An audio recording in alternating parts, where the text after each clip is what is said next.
it's only happening in Long Beach right now as far as me doing something for the community, because that's where my heart lies at as far as straightening out my own neighborhood before I go elsewhere. Chaotic. It's hard to actually figure out what's what, but it's becoming clearer. It's becoming clearer and clearer, but... While the world was busy watching Diddy's downfall unfold inside a Brooklyn courtroom, federal agents were moving in silence on another hip-hop icon. Behind closed doors, the FBI's Organized Crime Division has reportedly reopened 2 parallel investigations, one reaching back nearly 3 decades.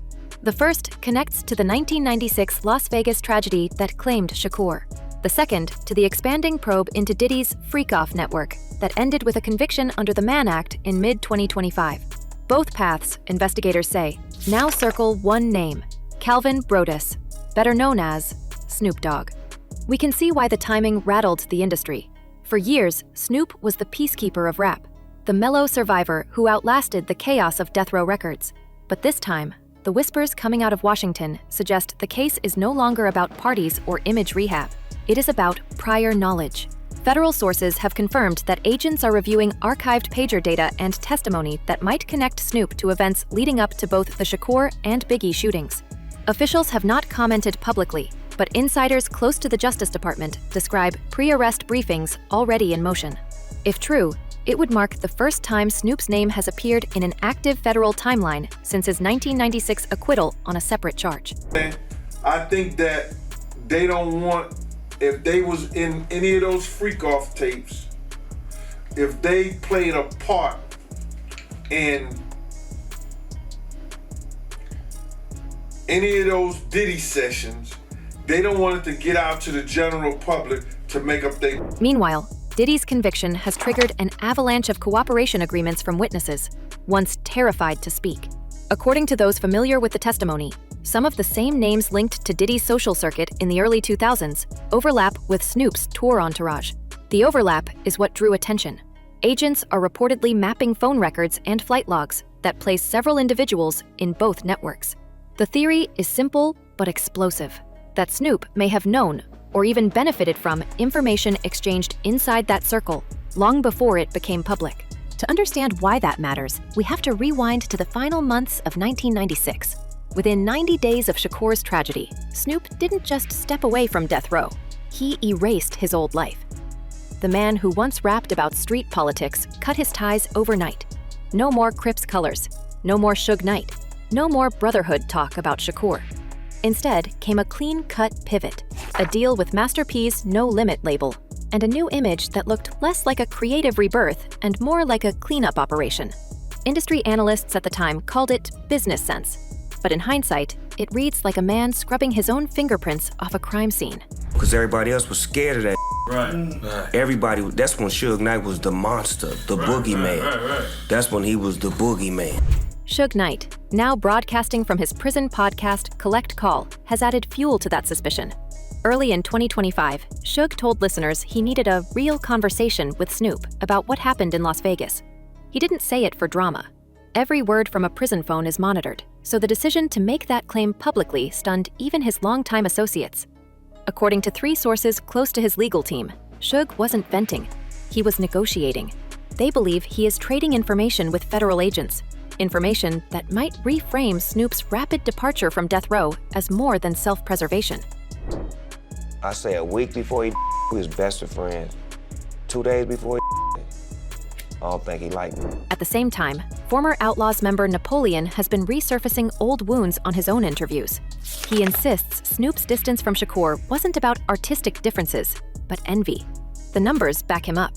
In early 1996, All Eyes on Me sold more than 9 million copies. That same year, Snoop's The Dogfather moved less than half. In death row's volatile ecosystem, where profit equaled protection, that kind of imbalance created resentment. Napoleon says the jealousy turned financial. Snoop stood to lose his position as the label's top earner, and with Suge pouring millions into Shakur's projects, Snoop's influence was shrinking by the day. When Shakur passed, Snoop's next move wasn't mourning, it was relocation. The contradictions only deepen when we revisit Snoop's own accounts. He has described the plane ride from New York to LA after the East Coast-West Coast feud erupted. On that flight sat Shakur, Suge, and Snoop, silent the entire way. By Snoop's own admission, he carried a blade hidden up his sleeve for protection. To most, that sounded like paranoia. To investigators reviewing the timeline, it suggested foreknowledge. If Snoop feared an attack from his own camp, he already knew tensions had reached the point of no return. Then as soon as I walked out of there, I went in the bathroom and I threw up. Just laid on the floor for like 30 minutes. His mama came in there and cleaned me up. Later, in interviews from the 2010s, Snoop recalled fainting when he saw Shakur in the hospital. Tubes everywhere, barely conscious. Afeni Shakur, Shakur's mother, told him to get up, fix his face, and say goodbye like a man. It was a powerful story of loss, but it also raised questions. If their bond was truly that deep, why did Suge accuse him decades later of betrayal?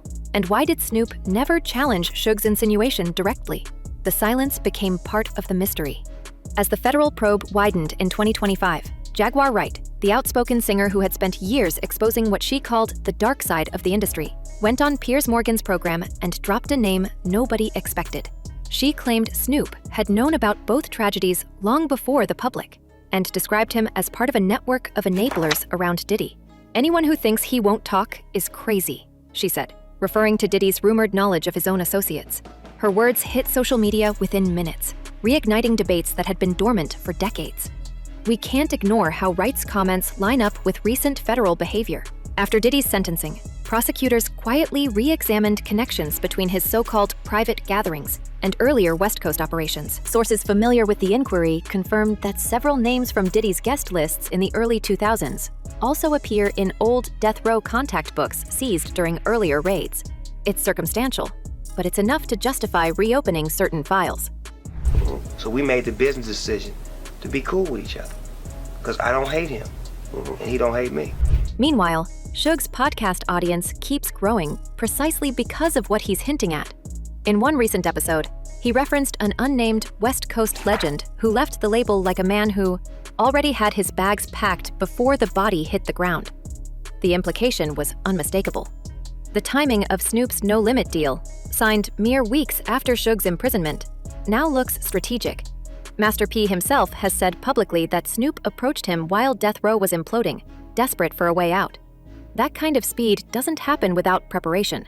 And I try to, better myself every day and try to grow to be a better musician, a better person, and just be, more in control of the power. By 1997, the metamorphosis was complete.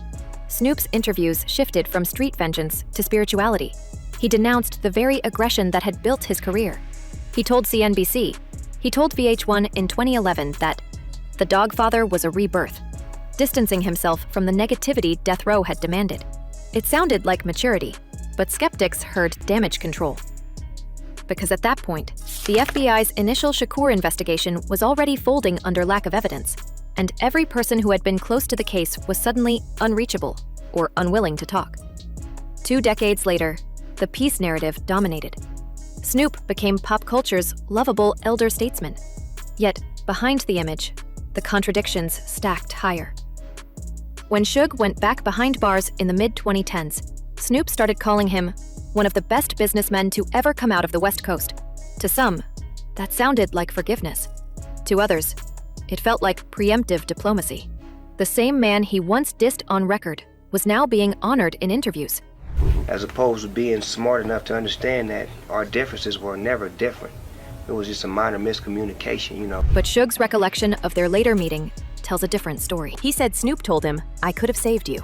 Fans interpreted it as spiritual closure, but Suge's tone implied something else, that Snoop might have known more about that night in Vegas than he ever revealed. When Suge repeated the phrase on his podcast years later, the FBI quietly flagged it, because in the context of a reopened homicide file, "I could have saved you" doesn't sound poetic. It sounds like knowledge withheld. Napoleon's ongoing criticism only feeds the tension. In interviews throughout 2024 and 2025, he accused Snoop of rewriting history, of downplaying Shakur's anger toward Bad Boy and making himself look like the voice of reason. He said Snoop's claim that he didn't like Hit 'Em Up was less about peace and more about image. He's trying to take that shine from Shakur, Napoleon told Art of Dialogue. To outsiders, that might sound petty, but inside the logic of death row's hierarchy, image control was survival. The one who looked calm walked away clean. That's why you get these type of individuals always kicking dirt on Pac name. after they made their millions from doing these documentaries. Now, with Diddy serving time in a facility described by reporters as hell on earth, every old relationship of his is under scrutiny. The Bureau has already subpoenaed digital records tied to artists who collaborated with Bad Boy Entertainment between 1994 and 2004. That period includes Snoop's own cross-coastal reconciliations and public appearances alongside Diddy at award shows. What used to look like unity now reads like proximity to a criminal enterprise. Behind all these threads sits the unresolved detail that started this latest frenzy. A pager message that allegedly circulated among insiders minutes before news of Shakur's shooting broke. Multiple witnesses have hinted at its existence. None have produced it. Rumor says Snoop received that alert while still in the air en route to LA. If the FBI retrieves confirmation of that timeline, it could rewrite not just the history of one night in Vegas, but the entire narrative of how hip-hop's most devastating feud really ended. We can sense the pressure building. Each interview Suge records seems timed to push another piece of the puzzle into view. Each federal motion tied to Diddy's case seems to uncover one more link between old rivalries and present-day alliances. What was once dismissed as industry gossip is now shaping into a pattern of leverage and silence. The question that no one in the room wants to ask out loud is becoming unavoidable. Did Snoop Dogg rise from the ashes of death row because he was lucky, or because he already knew exactly when the flames would start? And as investigators trace that pager trail back to its origin, the line between coincidence and coordination is shrinking fast, pulling Snoop closer to a past he thought was buried, and pulling the rest of the industry toward a reckoning they can no longer postpone. The Department of Justice doesn't reopen cold cases without leverage, and in 2026, they finally have it. 3 cooperating witnesses, 3 different motives. Suge Knight, whose sentence review depends on what he gives them. Jaguar Wright, who's already named Snoop in a sworn statement. And a third name hidden behind thick, black lines in the files. A figure close enough to Shakur to know the real trail of secrets. The Bureau hasn't confirmed identity, but insiders say it's someone who was there when the lights went out in Vegas. Someone who once called both Suge and Snoop family. For federal prosecutors, that's not gossip. It's evidence in motion. Snoop Dogg saying he owns Death Row is no different than me saying Tupac was alive because I had the unreleased Tupac music. It ain't no different, bro. The first major clue points straight to that no-limit contract. On paper, Master P rescued Snoop from a sinking label. In practice, he might have given him something even more valuable: jurisdictional distance. No Limit was headquartered in New Orleans, far beyond the California courts still tangled in death row lawsuits. Master P's network was smart, built on distribution deals that routed everything through corporate shells in Houston and Baton Rouge. For a man leaving the most violent label in the country, that wasn't just a new chapter. It was a legal shield, the kind that made subpoenas harder to serve and testimony harder to demand. Some industry lawyers have even called it the safest exit strategy in rap history. When we look at it now, it feels less like a business decision and more like an early version of witness protection with a recording studio attached. And adapt to any environment and be a chameleon. You know what I'm saying? But at the same time, I gotta go back to where I'm comfortable. The timeline tells its own story. Late 1996, Shakur's case still open. Early 1997, Snoop quietly signs with No Limit. By the end of that same year, Diddy's Bad Boy empire expands nationally. And by 1998, both homicide investigations go cold. It's a straight line of silence across 3 cities. The FBI's analysts reportedly highlighted that overlap in a 2025 briefing, noting how both men, Snoop and Diddy, used sudden corporate growth to build walls of plausible distance from the chaos that birthed their fame. We can see how convenient that looks. Now the Mann Act, the same statute that took down Diddy, hangs like a shadow over the next phase. Everyone focused on the headline charges about transportation for illegal encounters. But hidden in that same law is a clause few talk about: conspiracy to obstruct justice. It covers anyone who moves people, money, or information across state lines to conceal a federal crime. When the feds start matching that language to Snoop's 1997 relocation, the picture shifts. Moving contracts, crews, and recording sessions from Los Angeles to Louisiana could look less like reinvention and more like relocation of evidence. I did 3 albums with Master P. 3 albums? Yeah, when I left Death Row Records, I signed with No Limit Records, which was the hottest rap label in the... Alan Hughes, the filmmaker behind Dear Mama, once said Snoop dipped his light so Shakur could shine. At the time, it sounded poetic, but when we reinterpret it through a legal lens, it feels surgical. Dipping his light might have meant stepping out of visibility at the exact moment scrutiny was at its peak. He dimmed not for humility, but for deniability. While the FBI traced gang affiliations through death row's ranks, Snoop was already rebranding as a laid-back entrepreneur, appearing in commercials, cutting family-friendly deals, reinventing himself as safe. Every time investigators circled back, the trail went cold, buried under television contracts and sponsorships. But federal memory is long. With Diddy's conviction still fresh and Suge Knight talking again, agents have renewed access to people who once swore silence. Former security contractors from the death row era are being called in for clarifications. Old distributors are receiving subpoenas for archival paperwork. Even the estate managers who handled royalties after 1996 are now under questioning about missing transaction records. Each subpoena pulls Snoop's name into proximity again, not as a defendant yet, but as a person of interest whose timeline overlaps with every crucial disappearance.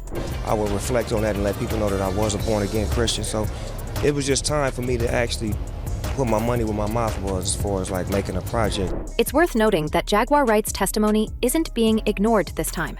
For years, she was written off as erratic, but after Diddy's case verified several of her early claims, investigators started listening. In her latest statements, she described coordinated retreats in the early 2000s, where Diddy, Snoop, and others allegedly met under the guise of charity events. According to her, those gatherings were about settling accounts. The Bureau hasn't commented, but sources close to the investigation say her timeline aligns with unexplained wire transfers logged between record labels that year. Coincidence is starting to look like a pattern. And the third cooperating witness, the redacted one, has reportedly handed over phone transcripts referencing a pager message sent just before Shakur's shooting. Analysts have traced the code sequence to a device type Snoop's team used during his death row tenure. No official statement links it directly to him, but the phrasing in the leaked notes is chilling. Message confirmed, move complete. Whether it's authentic or not, the phrase has reawakened every theory about premeditation, about who knew and when they knew. And just not really be about money, but be about spirit. So everybody that's involved really gave me their spirit, their time. Even Master P's camp can feel the pressure. Former No Limit executives have quietly distanced themselves, telling reporters their focus was music, not legal drama. But the optics remain. The label that saved Snoop also sheltered him from California investigators for years, allowing him to rebuild wealth and reputation, while everyone else from death row either vanished or fell. The feds know that. They're looking not just at crimes of action, but of omission. Who kept quiet? Who benefited from the silence? Now the speculation turns darker. Some retired agents whispered that the FBI isn't only asking if Snoop knew about Shakur's fate, they're asking if he negotiated it. The clean exit from death row, the immediate no-limit signing, the absence of retaliation from Suge's camp, it all looks too orderly for an era defined by chaos. You don't walk out of a battlefield without scars, unless someone has already guaranteed your safety. Yeah. But Snoop lying is the progression of Snoop Dogg. He's the growth into the maturity and has a third eye, and he's able to speak on issues that Snoop Dogg couldn't speak on. Each month, another domino falls. Suge leaks one more hint. Jaguar releases another cryptic post. Federal prosecutors add another file to the pile. And Snoop, usually quick to joke about anything, has gone noticeably quiet. No comments, no denials, just a string of carefully neutral public appearances. The calm before something bigger. Because when we trace the evidence trail, pager logs, money transfers, silent witnesses, it doesn't resemble innocence. It resembles a deal. The kind of deal that keeps a man famous, free, and forever untouchable. And if the rumors are true, the next indictment is already written, waiting for a signature. So what happens when the FBI decides that calm smile isn't charisma, but concealment?